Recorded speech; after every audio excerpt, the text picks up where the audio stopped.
Hello everyone, welcome to Scolite live learning academy. तो आप सबका इस लेक्चर में वेलकम है, जो कि आपके एनसीईआरटी के चैप्टर नंबर 9 ग्रेविटेशन पर होने वाला है। आज के इस लेक्चर में हम जो भी बेसिक और इंट्रोडक्शन पार्ट है आपके इस चैप्टर का, वो देखेंगे कि ग्रेविटेशन क्या है, सेंट्रीपिटल फोर्स क्या है, और वन बाय वन हम सब देखते जाएंगे। और लास्ट में फिर हम इस चैप्टर के जो भी अनसॉल्व न्यूमेरिकल है आपके, तो वो सॉल्व करेंगे। तो इसके लिए first of all please channel को सब्सक्राइब कीजिए, वीडियो को लाइक एंड शेयर कीजिए। तो विदाउट वेस्टिंग टाइम हम स्टार्ट करते हैं हमारी नेक्स्ट स्लाइड से कि व्हाट इज ग्रेविटेशन। ओके,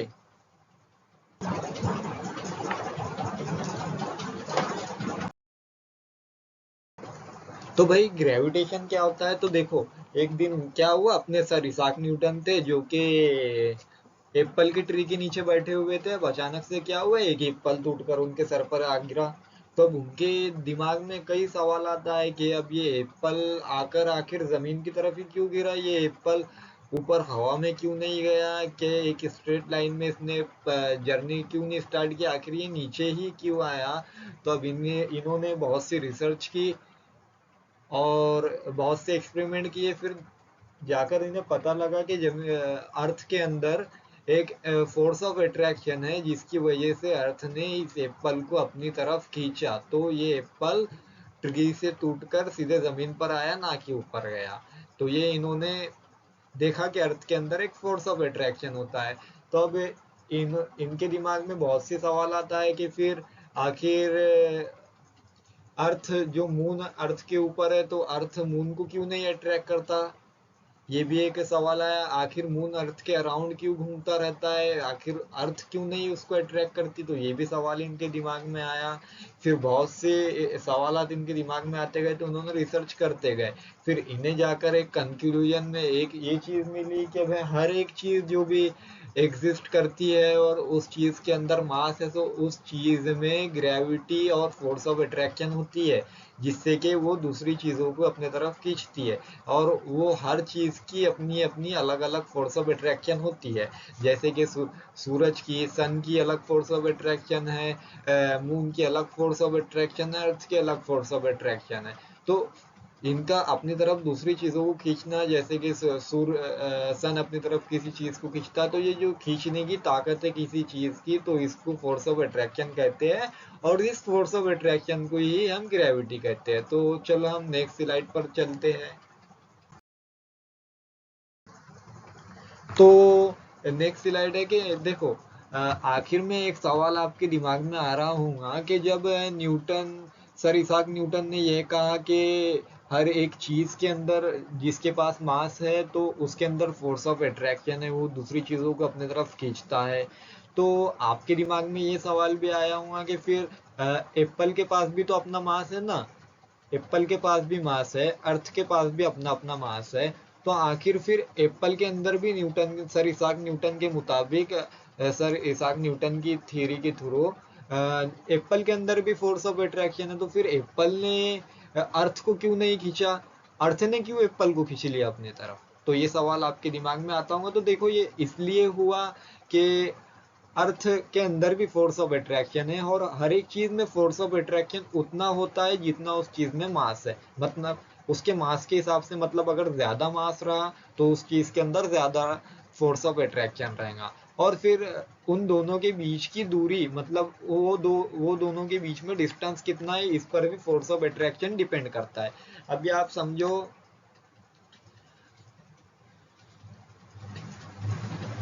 ये एक चीज है जिसका मास कम है, और ये दूसरी चीज है जिसका मास ज्यादा है। अब इनके बीच में कितनी दूरी है, तो ये भी डिसाइड करेंगे कि फोर्स ऑफ अट्रैक्शन कितना है।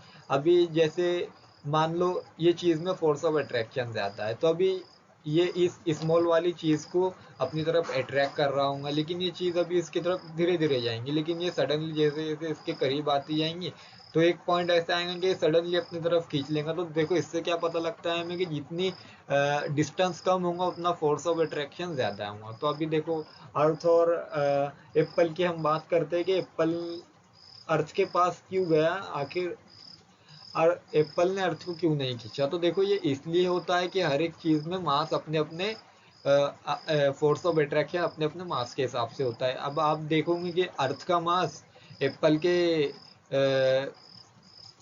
मुकाबिल में बहुत ज्यादा है। एप्पल अर्थ के कंपेयर में एप्पल का मास बहुत कम है। तो अभी इसमें क्या हमें पता लगता है कि अर्थ जो है, तो अर्थ के अंदर जो फोर्स ऑफ अट्रैक्शन है वो एप्पल की फोर्स ऑफ अट्रैक्शन से बहुत ज्यादा है, बहुत ज्यादा है। और अब डिस्टेंस भी देखो, तो एप्पल का और अर्थ का डिस्टेंस भी कुछ ज्यादा नहीं है। तो इससे क्या हुआ कि जो एप्पल का फोर्स ऑफ अट्रैक्शन था, तो वो अर्थ के मुकाबिल में अर्थ के कंपेयर में बहुत कम हो गया। तो इसीलिए अर्थ ने क्या किया, उस एप्पल को अपनी तरफ अट्रैक्ट कर लिया। ओके, तो अब नेक्स्ट स्लाइड में हम चलते हैं। तो देखो नेक्स्ट स्लाइड के अंदर ये है कि जैसे कि हमने देखा कि हर एक चीज अपनी तरफ खींचती है। अर्थ ने जैसे एप्पल को अपनी तरफ खींच लिया, तो वैसे ही अर्थ ने मून को अपनी तरफ क्यों नहीं खींचती। आखिर जो मून है तो वो अर्थ के अराउंड रोटेशन क्यों करता है। मून अर्थ के अराउंड रोटेशन क्यों करता है। आखिर अर्थ उसको अपनी तरफ क्यों नहीं खींचती।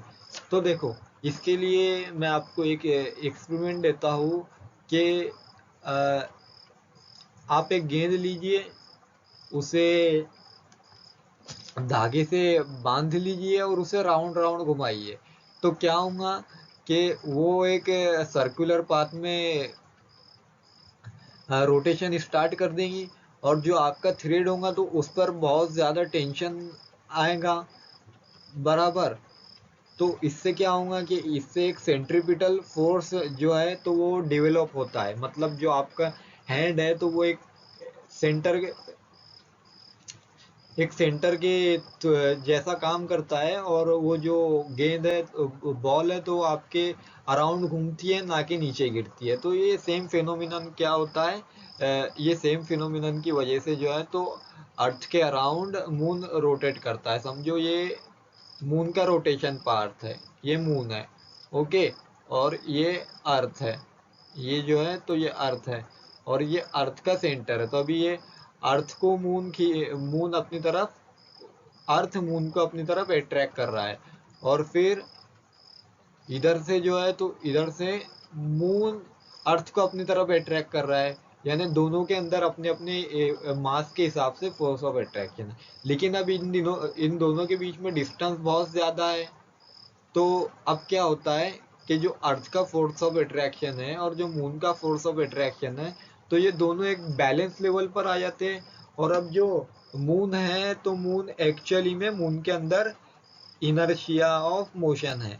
इनर्शिया ऑफ मोशन है मून के अंदर। और मून जो है तो एक स्ट्रेट लाइन में ट्रेवल करना चाहता है। मतलब कि मून के अंदर एक मोशन का इनर्शिया है और मून एक्चुअली में एक स्ट्रेट लाइन में मोशन करना चाहता है। तो अब क्या होता है, मून एक स्ट्रेट लाइन में मोशन करना चाहता है। फिर क्या होता है कि अर्थ की फोर्स ऑफ अट्रैक्शन उसे अपनी तरफ खींच लेती है। तो जो मून की डायरेक्शन है वो चेंज हो जाती है according to Newton law of motion के फर्स्ट लॉ ऑफ मोशन के। कोई भी अगर चीज एक कांस्टेंट मोशन में है तो आप उस पर अगर एक्सटर्नल फोर्स लगाते हो तो उसकी डायरेक्शन चेंज हो जाती है। तो इसी तरीके से मून जो है तो एक्चुअली में एक स्ट्रेट लाइन के अंदर मोशन करता है। लेकिन अब अर्थ की जो फोर्स ऑफ अट्रैक्शन है तो उस पर एक्सटर्नल फोर्स की तरह काम करती है। तो अब वो क्या होता है, वो अपनी तरफ उसको अट्रैक्ट कर लेती है। तो उससे मून की डायरेक्शन चेंज हो जाती है। तो इससे हर टाइम पर हर डायरेक्शन में मून की हर टाइम पर और डायरेक्शन में मून की जो डायरेक्शन है तो वो चेंज होती रहती है, जिससे कि मून अर्थ के अराउंड एक सर्कुलर पाथ में रोटेशन करता है। तो अब चलो नेक्स्ट स्लाइड देखते हैं हम। तो नेक्स्ट स्लाइड क्या है, एक एमसीक्यू है। तो ये नेक्स्ट स्लाइड हमें क्या बोल रही है कि जो भी ग्रेविटेशनल फोर्स है दो ऑब्जेक्ट के बीच में, तो उनकी स्ट्रेंथ किस पर डिपेंड करती है।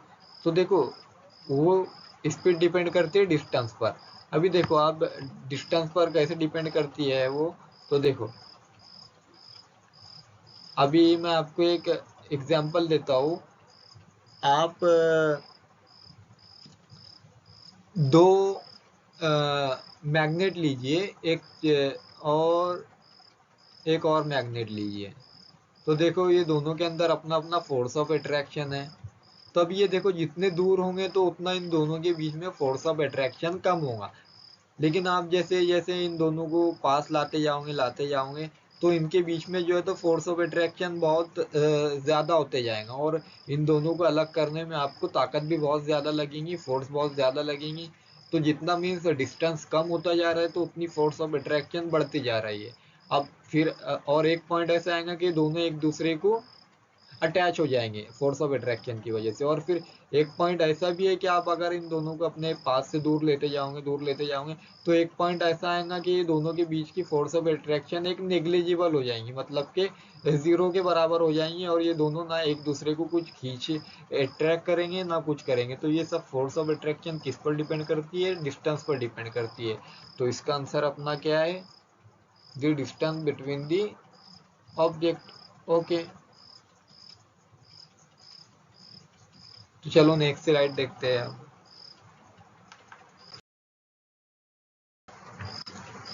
तो देखो सन के अराउंड हमें पता है कि सन के अराउंड सारे ही प्लेनेट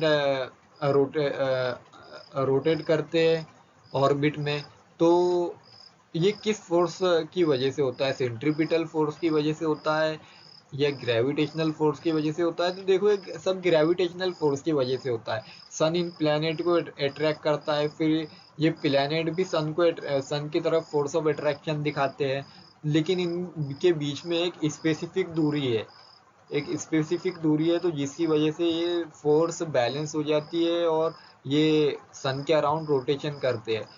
सेंट्रीपिटल फोर्स बनती है इन ग्रेविटेशनल फोर्स की वजह से। किसकी वजह से? ग्रेविटेशनल फोर्स की वजह से सेंट्रीपिटल फोर्स बनती है, और ये सब सन के अराउंड रोटेट करते हैं। तो इसका मेन आंसर क्या है? Gravitational force. ओके, अगर ग्रेविटेशनल फोर्स एक्ट नहीं करेंगी तो सेंट्रीपिटल फोर्स ही नहीं बनेगी। ओके, तो चलो नेक्स्ट स्लाइड। तो देखो गाइज, अभी आप चैनल को सब्सक्राइब कर लीजिए और हमारी नेक्स्ट वीडियो को भी देखिए, और लास्ट में हम सॉल्व्ड न्यूमेरिकल भी आपके लिए लेकर आएंगे, सॉल्यूशन इन इजी लैंग्वेज। तो प्लीज़ इसके लिए चैनल को सब्सक्राइब कर लीजिए।